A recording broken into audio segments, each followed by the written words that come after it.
Manju's foodies സെറ്റിലേക്ക് എല്ലാവർക്കും ഒരിക്കൽ കൂടി സ്വാഗതം. ഇന്ന് കാണിക്കാൻ പോകുന്ന റെസിപ്പി ഒരു ഗുലാബ് ജാമുൻ റെസിപ്പിയാണ്. ഇൻസ്റ്റൻറ്റ് ഗുലാബ് ജാമുൻ. ഇത് വളരെ പെട്ടെന്ന് തന്നെ വെറും 20-25 മിനിറ്റിനുള്ളിൽ തന്നെ നമുക്ക് റെഡിയാക്കി കഴിക്കാവുന്നതാണ്. അപ്പോൾ ഇത് എങ്ങനെയാണ് ഉണ്ടാക്കുക, അതിലേക്ക് എന്തൊക്കെ ഇൻഗ്രീഡിയൻസ് വേണമെന്ന് നോക്കാം. ഞാനിപ്പോൾ ഇവിടെ മെഷർമെൻ്റ് എല്ലാം സ്പൂൺ അളവിൽ പറഞ്ഞു തരാം. അപ്പോൾ നിങ്ങൾക്ക് മനസ്സിലാക്കുക, അത് കുറച്ചും കൂടി സൗകര്യമായിരിക്കും. നിങ്ങളിപ്പോൾ ഏത് സ്പൂണിലാണോ അളവെടുക്കുന്നത്, ടീസ്പൂൺ ആയിക്കോട്ടെ ടേബിൾ സ്പൂൺ ആയിക്കോട്ടെ, ഞാൻ പറയുന്ന അളവുകൾ ഇതിനനുസരിച്ചിട്ട് എടുത്താൽ മതി. ഞാനിപ്പോൾ ഈ ഒരു സ്പൂണിലാണ് അളവെടുക്കുന്നത്. ഇതിൻ്റെ ചെറിയ സ്പൂണുണ്ട്, അതാണ് ടീസ്പൂൺ. അപ്പോൾ ഈ ഒരു ടേബിൾ സ്പൂണിൽ ഞാൻ അളവ് പറഞ്ഞു തരാം. ആദ്യം ചേർക്കാൻ പോകുന്നത് മിൽക്ക് പൗഡറാണ്. ഞാനിപ്പോൾ 10 ടേബിൾ സ്പൂൺ മിൽക്ക് പൗഡറാണ് ഇവിടെ എടുത്തിരിക്കുന്നത്. ഈ ഒരു 10 ടേബിൾ സ്പൂൺ കൊണ്ട് നമുക്ക് ഏതാണ്ട് 10 to 12ഓളം മീഡിയം സൈസ് ബോൾസ് ഉണ്ടാക്കിയെടുക്കാൻ പറ്റും. ഇനിയിപ്പോൾ ഇതിലേക്ക് 2 ടേബിൾ സ്പൂൺ മൈദ, പിന്നെ 1 ടേബിൾ സ്പൂൺ റവ വറുത്തതോ വറുക്കാത്തതോ ഏത് വേണമെങ്കിലും എടുക്കാം. ഇനി ഇതിലേക്ക് 1/4 ടേബിൾ സ്പൂൺ ബേക്കിംഗ് പൗഡർ. ഇനി ഈ ഡ്രൈ ഇൻഗ്രീഡിയൻസ് നന്നായിട്ടൊന്ന് മിക്സ് ചെയ്തെടുക്കാം. ഇനി നമ്മളിതിലേക്ക് ചേർക്കേണ്ടത് നെയ്യാണ്. പശുവിൻ നെയ്യ് തന്നെ എടുക്കാൻ ശ്രദ്ധിക്കണം, ഡാൽഡ ഒന്നും യൂസ് ചെയ്യരുത്.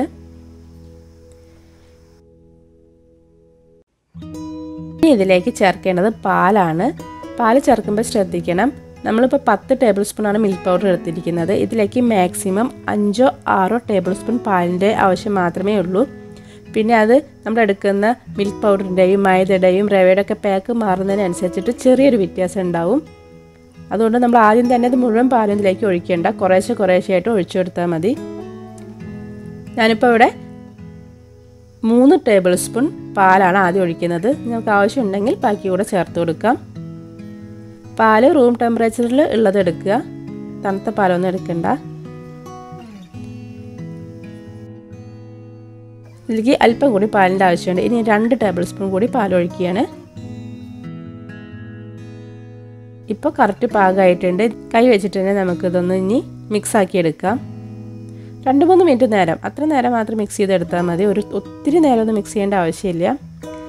നമുക്കിങ്ങനെ ഒരു സ്റ്റിക്കി കൺസിസ്റ്റൻസിയിലായിരിക്കും ഇത് കിട്ടുക. കയ്യിലെല്ലാം ഇങ്ങനെ ഒട്ടി പിടിച്ചിട്ട് അതൊന്നും കുഴപ്പമില്ല. ഇനി ഇതൊരു 3-4 മിനിറ്റ് നേരം നമുക്ക് റെസ്റ്റ് ചെയ്യാൻ വെക്കണം. ആ ടൈം കൊണ്ട് ഇതിലത്തെ പാലൊക്കെ മൈദ റവയൊക്കെ നന്നായിട്ട് വലിച്ചെടുത്തിട്ട് നമുക്ക് കറക്റ്റ് പാകത്തിനായി കിട്ടും. ഇപ്പം എൻ്റെ കയ്യിൽ ഇതിപ്പോൾ അങ്ങനെ ഒട്ടുന്നൊന്നുമില്ല, ഇത് കറക്റ്റ് പാകം തന്നെയാണ്. ഇപ്പോൾ ഈ സമയത്ത് ഒട്ടുകയാണെങ്കിലും കുഴപ്പമില്ല, കുറച്ച് കഴിഞ്ഞാൽ അത് കറക്റ്റായി കിട്ടും. ഇനി ഇത് ഡ്രൈ ആവാതിരിക്കാൻ വേണ്ടിയിട്ട് നമുക്കിത് അടച്ച് വയ്ക്കാം. ഒരു 3-4 മിനിറ്റ് നേരം അത്ര മതി. ആ സമയം കൊണ്ട് നമുക്ക് ഗുലാബ് ജാമിന് ആവശ്യമായിട്ടുള്ള ഷുഗർ സിറപ്പ് റെഡിയാക്കി എടുക്കാം. ഇപ്പോൾ 10 ടേബിൾ സ്പൂൺ പാൽപ്പൊടിക്ക് 5 ടേബിൾ സ്പൂൺ പഞ്ചസാരയെങ്കിലും മിനിമം എടുക്കണം. പഞ്ചസാര എത്രയാണോ എടുക്കേണ്ടത് അതിൻ്റെ ഇരട്ടി അളവിന് വെള്ളം ചേർക്കണം. ഇനി നിങ്ങൾക്ക് ഷുഗർ സിറപ്പിൻ്റെ അളവ് കൂടുതൽ വേണമെന്നുണ്ടെങ്കിൽ പഞ്ചസാരയും വെള്ളവും അതിനനുസരിച്ചിട്ട് കൂടുതൽ ചേർത്താൽ മതി. ഞാനിപ്പോൾ ഇവിടെ 6 ടേബിൾ സ്പൂൺ പഞ്ചസാരയാണ് എടുക്കുന്നത്. അതിലേക്ക് 12 ടേബിൾ സ്പൂൺ വെള്ളം ചേർക്കുന്നുണ്ട്. ഇനി നമുക്ക് ഇത് മീഡിയം ടു ഹൈ ഫ്ലെയിമിലോട്ട് വെച്ചിട്ട് ഒന്ന് ബോയിൽ ചെയ്തെടുക്കാം. ഒരുപാട് നേരം ഒരു 1 സ്ട്രിങ് പരുവ അല്ലെങ്കിൽ നൂൽ പരുവൊന്നും ആവേണ്ട ആവശ്യമില്ല. ജസ്റ്റ് ഒന്ന് പഞ്ചസാര മെൽറ്റായി കിട്ടിയാൽ മാത്രം മതി. നമുക്കിതിലേക്ക് 1-2 ഏലക്ക ഒന്ന് കൈ വെച്ച് പ്രസ് ചെയ്തിട്ട് ഒന്ന് ഇട്ട് കൊടുക്കാം. ഇപ്പോൾ ഇത് തിളയ്ക്കാൻ തുടങ്ങിയിട്ടുണ്ട്. പഞ്ചസാര എല്ലാം നന്നായിട്ട് മെൽറ്റായിട്ടുണ്ട്. ഇതിപ്പോൾ 2 മിനിറ്റ് നേരമാണ് ഞാനൊന്ന് ചൂടാക്കിയിരിക്കുന്നത്. ഇനി നമുക്ക് ഇതിലേക്ക് 1/2 ടേബിൾ സ്പൂൺ ലൈം ജ്യൂസ് കൂടെ ഒന്ന് ഒഴിച്ചു കൊടുക്കാം. ഇത് എന്തിനാണെന്ന് വെച്ച് കഴിഞ്ഞാൽ നമ്മൾ പഞ്ചസാര സിറപ്പൊക്കെ ഉണ്ടാക്കിയിട്ട് അത് ക്രിസ്റ്റൽ ആവാതിരിക്കാൻ വേണ്ടിയിട്ടാണ് ഇതിലേക്ക് നാരങ്ങ നീര് ചേർക്കുന്നത്. ഇത് നമുക്ക് ഫ്ലെയിം ഓഫ് ചെയ്തിട്ട് ഇത് മാറ്റി വയ്ക്കാം. ഇനിയിപ്പോൾ നമുക്ക് മിക്സ് ചെയ്ത് വെച്ചിരിക്കുന്ന മാവ് എങ്ങനെയുണ്ടെന്ന് നോക്കാം. ഇപ്പോൾ ഇത് 3 മിനിറ്റ് നേരം റെസ്റ്റ് ചെയ്ത് വെച്ചിരിക്കുന്ന മാവാണ്. ഇപ്പോൾ ഇതിലത്തെ വെള്ളത്തിൻ്റെ ആ ഒരു സ്റ്റിക്കി കൺസിസ്റ്റൻസിയൊക്കെ മാറിയിട്ട് ഇത് കയ്യിൽ ഇതിങ്ങനെ നല്ല സ്മൂത്തായി വന്നിട്ടുണ്ട്. നമുക്കൊരു 3-4 മിനിറ്റ് നേരം ഇതൊന്ന് നന്നായിട്ടൊന്ന് കുഴച്ചെടുക്കാം.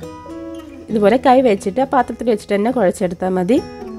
മാവ് ഒത്തിരി ഡ്രൈ ആവാനും പാടില്ല. അതുപോലെ തന്നെ ഒത്തിരി നനവ്, അതായത് ഇങ്ങനെ കയ്യിൽ ഭയങ്കരമായിട്ട് ഒട്ടുന്ന ഒരു പരുവം ആവരുത്. കാരണം നമ്മളത് എണ്ണയ്ക്ക് ഇടുന്ന നേരത്ത് അത് പൊട്ടി പോവുക അങ്ങനെയാണെങ്കിൽ നമ്മുടെ ഗുലാബ് ജാമുൻ പെർഫെക്റ്റ് ആയിട്ട് കിട്ടില്ല. ഇതുപോലെ നല്ല സ്മൂത്തായിട്ട് ഈ ഒരു കൺസിസ്റ്റൻസിയിൽ നമുക്ക് കിട്ടണം. ഞാനിപ്പോൾ ഇത് കുഴച്ചെടുത്തിട്ടുണ്ട്. ഇനി ഞാനിതൊന്ന് ചെറിയ ചെറിയ ഉരുളകളാക്കാൻ വേണ്ടിയിട്ട് ചെറിയ ചെറിയ പീസാക്കുകയാണ്. കൈ വെച്ചിട്ട് ഒന്ന് കട്ട് ചെയ്തെടുക്കുകയാണ്. ഏതാണ്ട് എത്ര സൈസ് കിട്ടും എന്നറിയാൻ വേണ്ടിയിട്ട് ജസ്റ്റ് ഇങ്ങനെ ഒന്ന് കട്ട് ചെയ്തെടുക്കും. എനിക്കിപ്പോൾ ഏതാണ്ട് 12ഓളം മീഡിയം സൈസ് ഗുലാബ് ജാമുനുള്ള ബോൾസ് കിട്ടിയിട്ടുണ്ട്. ഇനി ബാക്കിയുള്ള ബോൾസ് അടച്ചു വെച്ചിട്ട് ഇതിൽ ഓരോ ബോൾസും എടുത്തിട്ട് നമുക്കൊന്ന് നന്നായിട്ട് ഷേപ്പാക്കി എടുക്കാം. ആദ്യം ഇതുപോലെ കയ്യിലിട്ടിട്ട് ജസ്റ്റ് ഒന്ന് പ്രസ് ചെയ്ത് കൊടുത്തിട്ട് പിന്നെ നമ്മുടെ ഫിംഗർ വെച്ചിട്ട് പതിയെ സ്മൂത്താക്കി എടുക്കുക. ഇതിൻ്റെ സർഫേസിലൊന്നും ക്രാക്സ് ഇല്ലാതെ നല്ല സ്മൂത്തായിട്ട് ഇതുപോലെ ഉണ്ടാവണം. ക്രാക്സ് വന്നിട്ടുണ്ടെങ്കിൽ നമ്മൾ എണ്ണയിലേക്ക് ഇടുമ്പോൾ അത് പൊട്ടിപ്പോവും. ഇപ്പോൾ എല്ലാ ബോൾസും ഇതുപോലെ ഞാൻ നന്നായിട്ട് ഷേപ്പ് ചെയ്തെടുത്തിട്ടുണ്ട്.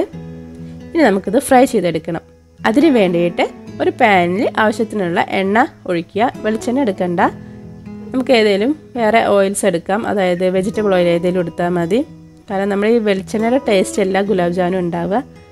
ഇനി എണ്ണ ചൂടാവാൻ തുടങ്ങുന്ന ആ ഒരു സമയത്ത് തന്നെ നമ്മൾ ഇതിലേക്ക് ബോൾസ് ഓരോന്നായിട്ട് ഇട്ട് കൊടുക്കുക. നമ്മൾ സാധാരണ സ്നാക്സൊക്കെ ഉണ്ടാക്കുമ്പോൾ ഒരുപാട് നന്നായിട്ട് തിളച്ച എണ്ണയിലേക്കാണ് ഇടുക. അതിൻ്റെ ആവശ്യമില്ല. അങ്ങനെ തിളച്ച എണ്ണയ്ക്ക് ഇടുമ്പോൾ ഇത് ചിലപ്പോൾ പൊട്ടിപ്പോവും. അതുകൊണ്ട് എണ്ണ ഒന്ന് ചൂടായി വരുന്ന ഒരു പരുവം, ആ ഒരു പാകത്തിൽ നമുക്കിതിലേക്ക് ബോൾസ് ഓരോന്നായിട്ട് ഇട്ട് കൊടുക്കാം. ഞാനിപ്പോൾ 2 ബാച്ചായിട്ടാണ് ഇത് ഉണ്ടാക്കുന്നത്. എല്ലാ ബോൾസും കൂടി ഒരുമിച്ച് ഇടരുത്. ഇത് ബോൾസ് എണ്ണയിൽ കിടന്നിട്ട് നന്നായിട്ടൊന്ന് വീർത്ത് വരും. അപ്പോൾ അതിനനുസരിച്ചിട്ടുള്ള സൗകര്യത്തിൽ നമ്മൾ ഇട്ട് കൊടുക്കുക. ഇപ്പം നിങ്ങൾ കൂടുതൽ എമൗണ്ടിലാണ് ഇത് ഉണ്ടാക്കുന്നത് എങ്കിൽ നമുക്ക് 2 പാൻ വെച്ചിട്ട് അത് ഫ്രൈ ചെയ്തെടുക്കുന്നതായിരിക്കും ബെറ്റർ. കാരണം നമ്മൾ ഉണ്ടാക്കി വെച്ചിരിക്കുന്ന മാവ് അല്ലെങ്കിൽ ഡ്രൈ ആയി പോവും. ഇതുപോലെ നന്നായിട്ട് നമ്മൾ എണ്ണ അതിൻ്റെ മുകളിലേക്ക് ഇങ്ങനെ ഒഴിച്ചു കൊടുത്തിട്ട് ഇത് ഫ്രൈ ചെയ്തെടുക്കണം. നിങ്ങളുടെ സ്റ്റൗവിൽ നിങ്ങൾക്ക് എത്രത്തോളം ലോ ആക്കി വെക്കാൻ പറ്റുമോ അത്രയും ലോ ആക്കി വെച്ചിട്ട് വേണം ഇത് ഫ്രൈ ചെയ്തെടുക്കാൻ.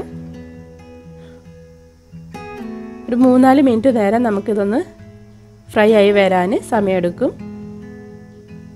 ഇതിപ്പോൾ കളറൊക്കെ മാറി നല്ല ഗോൾഡൻ ബ്രൗൺ ആയി വന്നിട്ടുണ്ട്. ഈ ഒരു പരുവാകുമ്പോൾ നമുക്കിത് എണ്ണയിൽ നിന്ന് മാറ്റാം. എനിക്കിപ്പം 3.5 മിനിറ്റാണ് ഇത് ഫ്രൈ ചെയ്തെടുക്കാൻ ആയിട്ടുള്ളത്. ഇതുപോലെ ബാക്കിയുള്ള ബോൾസ് കൂടെ നമുക്ക് ഫ്രൈ ചെയ്തെടുക്കാം. ഇപ്പോൾ ഞാൻ ഇതിലേക്ക് ആവശ്യമായിട്ടുള്ള എല്ലാ ബോൾസും ഇതുപോലെ ഫ്രൈ ചെയ്തെടുത്തിട്ടുണ്ട്. ഇനി നമുക്ക് ഇതിൻ്റെ ഫൈനൽ സ്റ്റെപ്പ് എങ്ങനെയാണെന്ന് നോക്കാം.